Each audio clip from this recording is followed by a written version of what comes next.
Wow, that was incredible.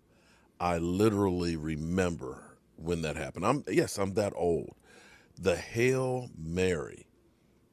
That's being a Cowboy fan all my life and growing up and seeing the Cowboys, where the Cowboys were always that great regular season team, that team that was known as the one that just couldn't win the big one. Losing to Green Bay Packers in the Ice Bowl and things, and not only losing to the Packers in the championship game not once, but I think three times. Losing to the Colts in their first Super Bowl. But seeing the birth of America's team was incredible. And for me growing up, one of the heroes, of course, for me was Drew Pearson. And last year, they did Drew Pearson wrong. I don't know of anybody else that they went to their house and basically said, sorry, you're not getting in, and put it out there. I just want to take a stroll as now my man is headed to Canton. I just want to take a little stroll of Drew Pearson. And here we go with this. This was one of the most heartbreaking moments that I got to tell you that I remember. And I just can't believe it. If you are a veteran or you're in a military family, please stand. Oh my God. Equally distributes talent, but it doesn't equally distribute opportunity. And paths are not always the same. I will tell you this, Southern National University. They won't get me again. They won't get me again. They won't get me like this again. This is the last one. It's the last time.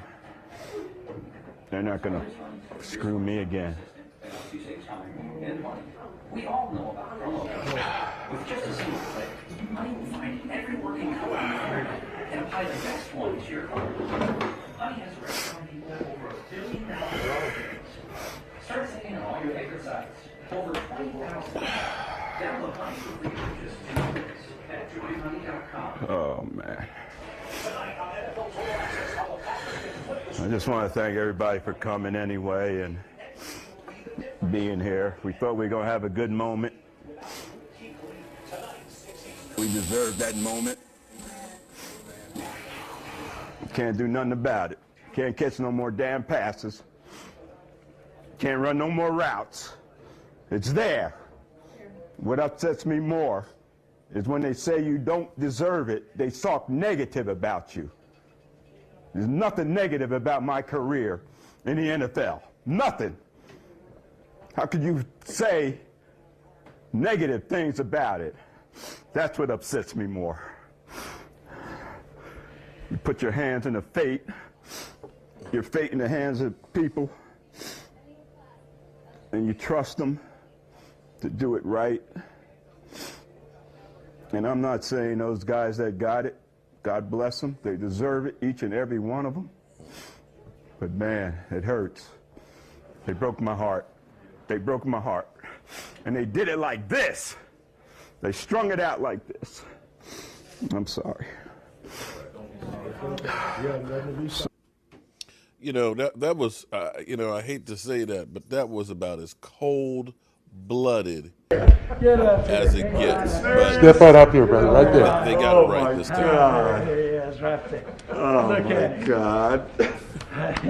Surely I'm we gonna can cry. keep this Come off for on. a second here. What do you think, Drew? Oh my God. I Brother. know you're not here just to tell me hi. Listen, I remember last year all too well Oh my God. when I had to call you and you were so heartsick and I was heartsick that why don't you take off your mask now if it's all right with you? Okay. And with the help of two guys who love you and on behalf of all those fans who love the game, Yeah. on behalf of the Pro Football Hall of Fame, on behalf of the 226, just like Jerry and Roger, that are now have a bronze bust in Canton, Ohio. I want to thank you, Drew, for all you've done for the game, for all you do for the game now, and all you're going to do for the game. Oh my God. Thank you. And I want to welcome you to Canton, Ohio, which will be your home for the rest of time. God. And I want to promise you that just like Jerry and just like Roger, Yeah. we're going to keep your legacy alive forever there.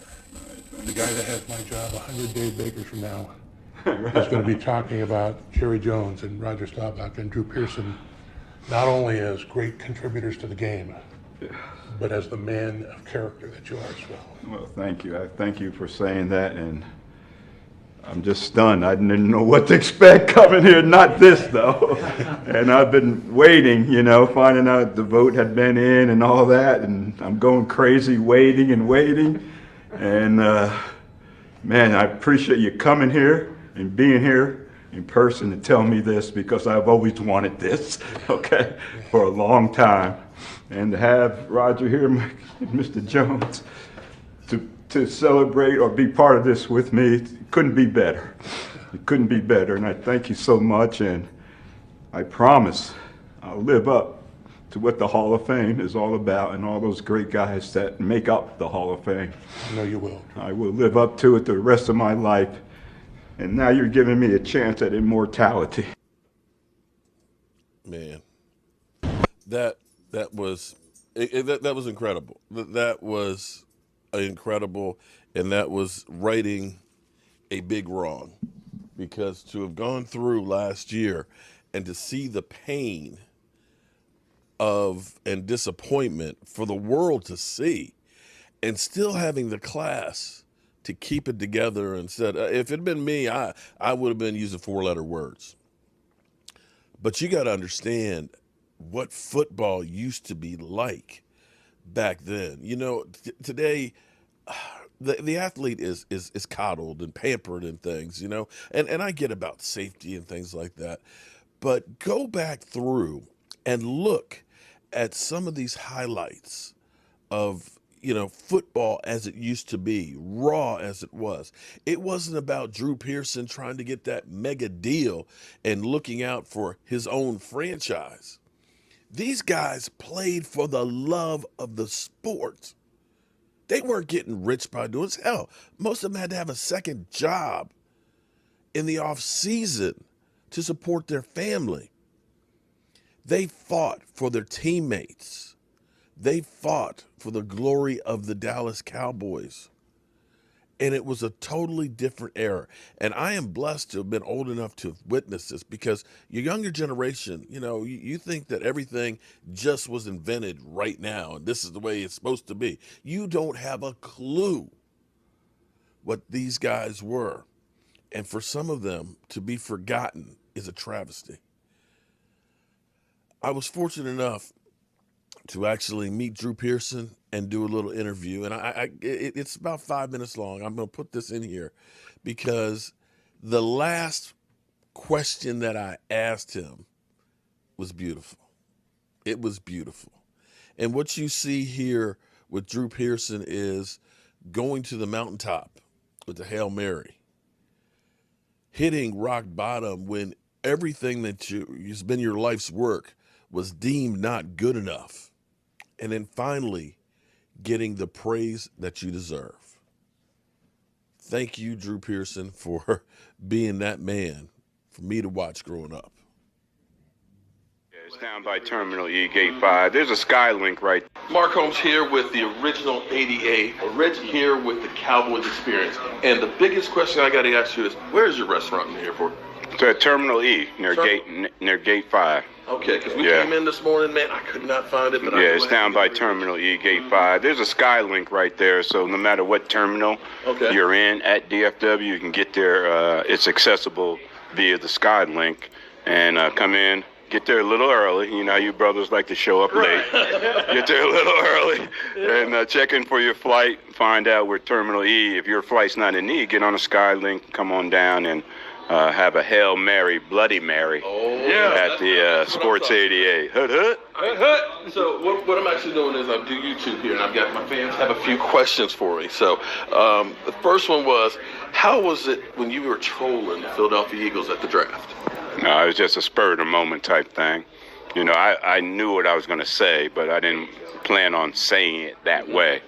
I was going to take advantage of the national TV time and say a little more than go up there and read Chidobe Awuzie, the 60th pick in the second round, especially after sitting about 2.5, 3 hours in the green room waiting for your turn to go up there. So I knew what I was going to say, but the Eagle fans, they picked on the wrong guy. It don't take much to motivate me in that kind of atmosphere. And when they started booing and started talking noise, actually what I tried to do to maintain my composure was to look for Cowboy fans in the audience. And we had a ton of fans out there. Were you there? Yes. Okay, it was crazy because we were in the front row. Oh, All the yeah. Eagles were screaming, Well, I was looking right at you. We were screaming, how about them Cowboys? And we couldn't hear what you actually said.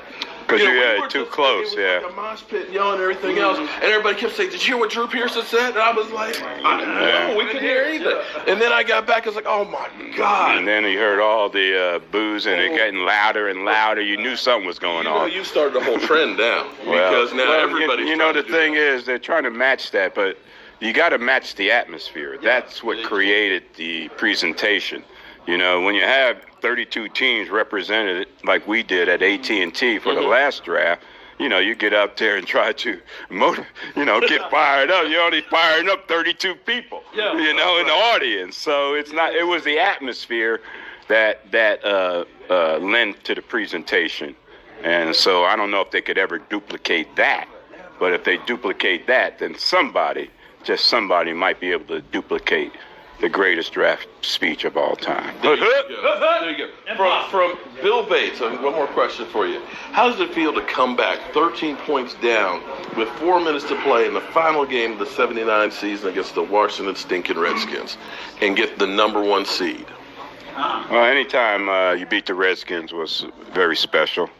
And the reason is because most of the time we were playing for the NFC East title and right to go to the playoffs and that type of thing. Our goal always was to win the division title. And when George Allen came there, we had a run for the title, but when George Allen came there, he started giving them what they needed to compete. And they did. And then Dick Vermeil comes to Philadelphia, and now they got what they need. Same guys on both teams, but just different culture, different coach, different leadership made a difference as far as their performance on the field. But anytime we beat the Redskins, man, I appreciate your time. Clinton Longley, Roger Staubach, Danny White. It don't matter who's throwing the ball. Just throw it to the original 88, and you got time for 6. But one last question for you. Hurry up, my beer's getting hot. Your beer's getting hot. Okay, we gotta hurry this up. With the rules changed the way they are now, how many more catches do you think you would have had? Oh, man. Light it up, boy. I mean, light it up. Well, I don't know how many more catches, but here's the deal. You'd probably have to come to Huntsville. You know what Huntsville is all about, the prison? I'd be in jail because I would be illegal, right now. Y'all would have to come. Y'all would have to come to Huntsville to interview me, because with these rules today and these sorry cornerbacks that can't cover, I would have been down I-45.